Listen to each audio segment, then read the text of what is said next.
எப்படியா உங்களோட ஆமாம் குர்ஆனை உஸ்தாத். ஓத போகிற சாப்டருக்கு நீ வந்துக்கிறீங்க. ஹைர். குர்ஆனை ஓத ஆரம்பிக்கிறதுக்கு முன்னுக்கு இந்த ரெண்டு வசனம் ரெண்டு முக்கியம் என்ன? சரியா ஓதுங்க பாப்போம். குர்ஆனை பார்த்து இந்த ஸ்கிரீனை பார்த்து.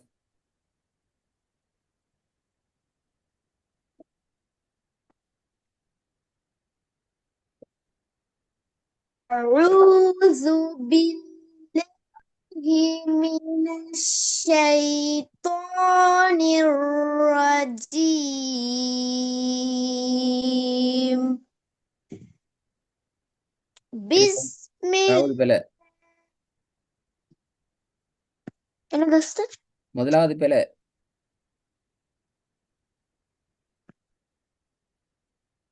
أعوذ بالله. பில்லாஹி பிழை. பில்லாஹி ல.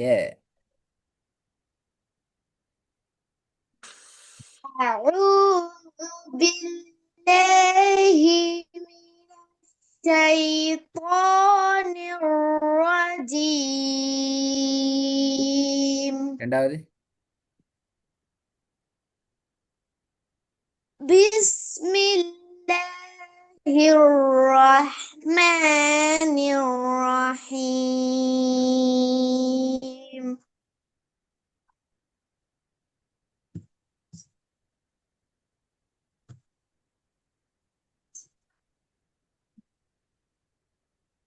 பிஸ்மி திருப்பி போதுங்க.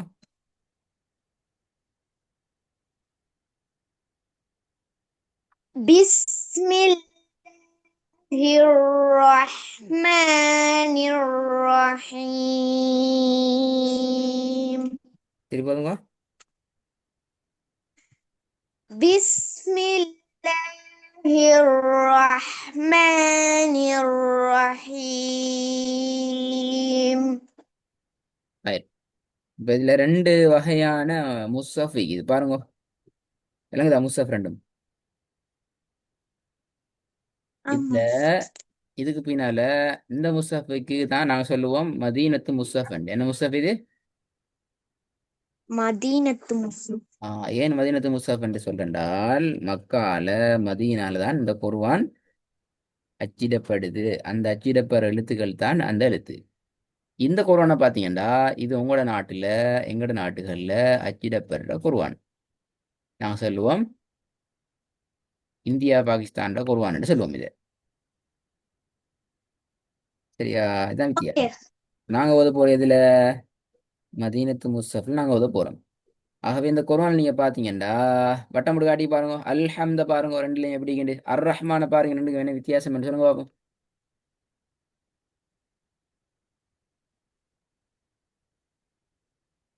சுக்குன் வந்திருக்கு உஸ்தாத். எங்க அலிஃபுக்கு சுக்குன் வந்து அப்படியா? நல்லா பார்க்கணும். அலிஃப்க்கு ஒண்ணுமே இல்ல உஸ்தாத். எங்க ஒண்ணுமே இல்ல. எதுல?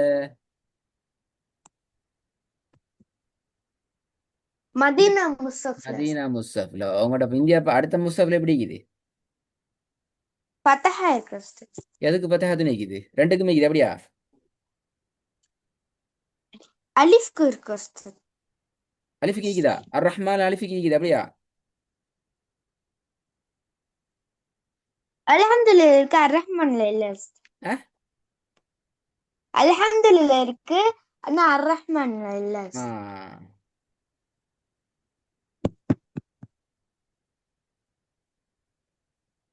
அதெல்லாம் இதா என்ன பிரச்சனை?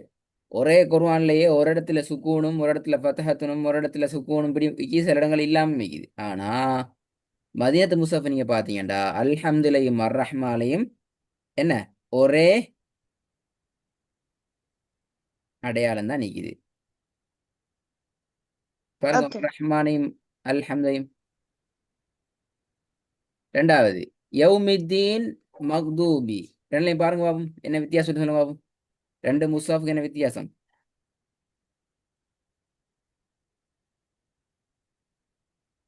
சுக்குன் வந்திருக்கு உஸ்தாத். எங்க சுக்குன் இருக்குது? அம், மக்தூம்ல உஸ்தாத். மக்தூலையா? நான் என்ன கேட்டேன் ரெண்டுக்கும் இடையில உள்ள வித்தியாசம் என்ன? ரெண்டு குர்ஆனை வச்சு பேசணும்.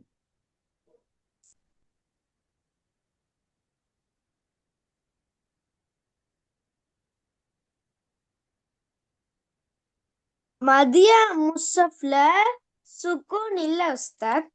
ஆனா இந்திய முஸ்ஸஃப்ல சுக்கூன் இருக்கு உஸ்தாத். ம். வேற அடுத்த யௌமித்தீன்ல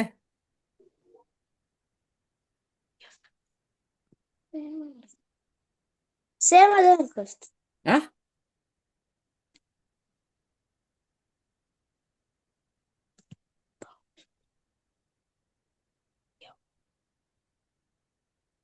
சேமா தான் இருக்கு உஸ்தாத்.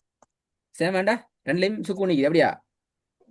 ஆமா உஸ்தாத். இப்ப நீங்க மௌதூபி இந்த மௌதூபியையும் யௌமை மட்டும் பாருங்க, உங்களோட இந்தியன் முஸ்ஹப்ல ரெண்டுக்கும் சுக்கூன் போட்டி. ஆமா உஸ்தாத். அப்ப ரெண்டு இன்னிட்டுமே மகுதூ யௌன்னு அப்படியா? எப்படி ஓதுற? சுக்குனை வச்சா எப்படி ஓதுற? யாக்கு சுக்குனு தான் எப்படி ஓதணும்? வாவுக்கு சுக்குனு வந்தா ரெண்டும் குழப்பம் வேணா. ஆனா மதினா முஸ்ஹப் பாருங்க, யவ் ரெண்டு வாவுக்கு யாக்கு சுக்கூன் நிக்குது யவ். ஆனா அந்த வாவை நாங்க நீட்ட மாட்டோம். மகுதூபில வாவுக்கு சுக்கூன் இல்லை, ஆனா நீட்டுவோம். அப்ப என்ன விளங்குது? சுக்கூன் வைக்காட்டி நீட்டணும், சுக்கூனை வச்சா நீட்டப்படாது என்கிறது எதை வச்சா விளங்குது? எந்த குர்ஆன்ல விளங்குது? மதீனா முஸ்ஸஃப். மதீனா முஸ்ஹப்ல விளங்குது. ஆனா இந்தியா முஸ்ஹப்ல வந்து எதை எப்படி எடுக்கிறேன்னு சொல்லி எங்களுக்கு விளங்காது, விளங்கிக் கொள்ள முடியாது.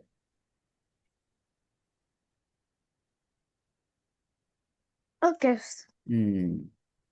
இப்ப நாங்க தெரிவு செஞ்சுக்கிற இந்த குர்ஆனை பொறுத்த வரைக்கும், இந்த குர்ஆனை ஏன் நாங்க தெரிவு செஞ்சுக்கிறோம் அப்படி என்றா, முதலாவது சட்டங்களை இதுல லேசா ஃபாலோ பண்ணி ஓதலாம். நீங்க நீங்க சட்டங்களை மறந்தாலும் குர்ஆன்ட சில அடையாளங்கள் உங்களுக்கு அதனுடைய பிழைகளை சொல்லும். இந்த இடத்துல பிழை வருது, இந்த இடத்துல சரியா வரணும் என்று சொல்லி உங்களுக்கு பிழை இல்லாம ஓதுறதுக்கான வழியை காட்டும். ஓகே உஸ்தாத். ம். அடுத்தது இந்த குர்ஆன்ல இருக்கிற விசேஷமான சிறப்பம்சங்கள் என்னன்னு சொன்னா, உச்சரிக்கப்பட முடியாத எழுத்துக்களுக்கு வித்தியாசமான ஒரு அடையாளம் ஒன்று இருக்கும். மத்தினுடைய எழுத்துக்களுக்கு மேல எந்த ஒரு அடையாளமும் இருக்காது. அலிஃப் ஆய்க்கலாம், யாவா ஆய்க்கலாம், பாவா ஆய்க்கலாம். மத்திய எழுத்துக்கு மேல எந்த ஒரு அடையாளமும் இருக்காது. மத்திர அடையாளம் என்கிற ஒன்றிக்கும் அது எல்லாத்துக்கும் ஒரே வடிவத்தில் இருக்கும். சரியா? குர்ஆன்ல இருக்கிறத போல ஓத முடியாத சந்தர்ப்பங்கள்ல இந்த குர்ஆன்ல நாங்க ஓத போற குர்ஆன்ல கொஞ்சம் வித்தியாசமான அடையாளங்கள் இருக்கும். இப்போ ஃபதஹத்தைன் கொஞ்சம் வித்தியாசமா வரும், கஸ்ரத்தைன் கொஞ்சம் வித்தியாசமா வரும், லம்மத்தைன் கொஞ்சம் வித்தியாசமா வரும். சுக்கூன் செய்யப்பட்ட நூன், சுக்கூன் செய்யப்பட்ட மீம்ல சில போது சுக்கூன் ஈக்காது. அப்படி ஈக்காதுன்ற அர்த்தம் அந்த இடத்துல நாங்க வளமையா ஓதுற மாதிரி ஓத இயலாது. அந்த இடத்துல ஏதோ சட்டங்கள் ஈக்குதுங்கிறத எங்களுக்கு காட்டும். ரைட்? இப்போ நீங்க என்ன ஓகே. செய்ய போறீங்க அப்படின்டா அப்துல்லா, உங்களோட கையில குர்ஆன் ஒன்று எடுத்துக்கொள்ள போறீங்க. இதுக்கு பின்னால நீங்க அந்த குர்ஆனை பார்த்து தான் ஓதுவீங்க. ஸ்க்ரீன்ல நாங்க உங்களுக்கு போட்டு இருப்போம், அதுல பிழைகளை உங்களுக்கு காட்டுவோம். நீங்க விட்டுற பிழைகளை டிஸ்கஸ் பண்ணுவோம். அந்த டைம் மட்டும்தான் நீங்க ஸ்க்ரீனை பார்க்கணும். மற்றபடி எல்லாம் உங்களோட குர்ஆனை தான் நீங்க ஓதுவீங்க. அதுல ஏதேனும் நீங்க பிழைகளை விட்டீங்கன்னா அந்த பிழைகளை அந்த இடத்துல மார்க் பண்ணி நீங்க வச்சுக்கோவீங்க. நீங்க ரெக்கார்டை கேட்டு உங்களோட பிழைகளை திருத்தி கொள்றதுக்கு. ரைட்? இதுக்கு பிறகு நீங்க ஓகே. குர்ஆனை ஓத ஸ்டார்ட் பண்ண கொள்ள கட்டாயம் சூராட பக்கத்தை சொல்லணும். ஓத போற பக்கம் எத்தனையாவது பக்கத்திலேருந்து ஓத போறீங்க சொல்லணும். அதுக்கு பின்னால சூராட பெயரை சொல்லணும், எத்தனையாவது வசனம் என்று சொல்லணும். இது மூணையும் சொல்லித்தான் குர்ஆனை நீங்க ஓத ஆரம்பிப்பீங்க. இன்னைக்கு நீங்க அவுது பிஸ்மியை ஓதி பழகிக்கிறீங்க, எந்த ஒரு பிழையும் இல்லாம ஓதி காட்டிக்கிறீங்க. அந்த அவுது பிஸ்மியில் இருந்து தான் இதுக்கு பின்னால் உங்களோட வகுப்புகள் ஆரம்பிக்கப்படும். அவுது பிஸ்மி பிளண்டாலும் அதுவும் அந்த பக்கத்தினுடைய பிழைகளாகத்தான் கவுண்ட் பண்ணப்படும். ஓகே? எந்த இடத்துல பிழை வருதோ அந்த வசனத்தை திருப்பி ஓதணும். அது வசனத்துல கடைசியில பிழை வந்தாலும் பிரச்சனை இல்லை, ஆரம்பத்துல வந்தாலும் பிரச்சனை இல்லை. வசனம் ஒன்றில் நீங்க பிழையா ஓதிட்டீங்க அப்படி என்றால் கண்டிப்பா கட்டாயமா அந்த வசனத்தை புதிதாக திருப்பி அவ்வளோத்தையும் ஓதிட்டு தான் நீங்க ரிப்பீட் பண்ணி கொண்டு போகணும். ஒரு வசனம் ஒன்றில் அடிப்படையில 3 பிழைகளுக்கு மேல விடப்படாது. விட்டால் அந்த பக்கம் திருப்பி ஓதப்படணும். ரைட்? கட்டாயம் நீங்க பிழை விட்ட அதை பிழை விட்ட நான் ஃபஸ்ட்டு பிழைன்னு சொல்லுவேன். அந்த டைம்ல நீங்க பிழையை கண்டுபிடிச்சிட்டீங்கன்னா கட்டாயம் நீங்க திருப்பி ஓதுவீங்க, அல்லது நாங்க உங்களுக்கு பிழைய சொல்லி தருவோம். நீங்க அடுத்த பாடத்துக்கு இன்ஷா அல்லாஹ் உதாரணத்துக்கு சூரா ஃபாத்திஹாவை ரெடி ஆயிட்டு வருவீங்க.